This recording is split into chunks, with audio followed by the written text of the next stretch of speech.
Secret Agent. Today I will be reviewing a musical film that came out in 1952 that is directed by Gene Kelly and Stanley Donen, and that also stars Gene Kelly, Gene Hagen, and Debbie Reynolds, and that movie is Singin In The Rain. Okay, so this classic movie has just started, and so far we have seen the first appearance of one of our main characters, Don Lockwood, played by the late Gene Kelly.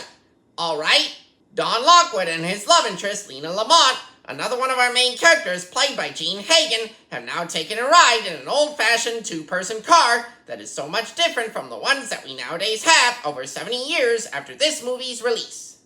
A group of women dressed in pink just sang "All I Do Is Dream of You." I guess it might have been their own way of expressing their hopes to meet up with a special man of their own, am I right? Your Beautiful Girl is now being sung by Don Lockwood. An enjoyable tune it is, and my is he looking dapper while singing it.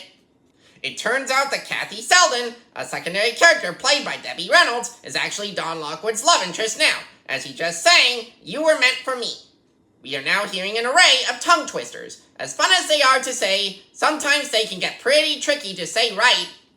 Ooh, I am noticing that there is a preview screening of a film called The Dueling Cavalier, and it got a lot of mixed reactions from the audience that was watching it. A really catchy song called Good Morning is now being sung in the background. Already I feel like dancing in my seat to this. It is of course now raining, and we are now getting the iconic Singin In The Rain song playing in the background, and being sung by Don Lockwood, who we know is played by Gene Kelly, as I am stating again. Interestingly enough, that song is actually on my iPod, and one that I actually like. Even when it is raining outside, Don Lockwood is a very good dancer, and is clearly enjoying himself in all that rainy weather. We just heard that the Dueling Cavalier is being renamed the Dancing Cavalier, and it is also being turned into a musical like what this movie is.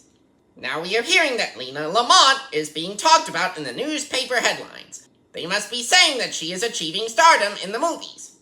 Lina Lamont is now singing the Singin In The Rain song this time around, and my did I get a kick out of her rendition of it too. As we get closer to the end of this movie, Don Lockwood and Kathy Selden shared a passionate kiss with each other. Oh, how nice. Overall, Singin In The Rain is one of the finest and greatest masterpieces of a musical of all time, and also has an excellent soundtrack to boot. Join me next time when I review Chariots of Fire. I'm Flick James Flick, your one and only movie reviewing secret agent out there.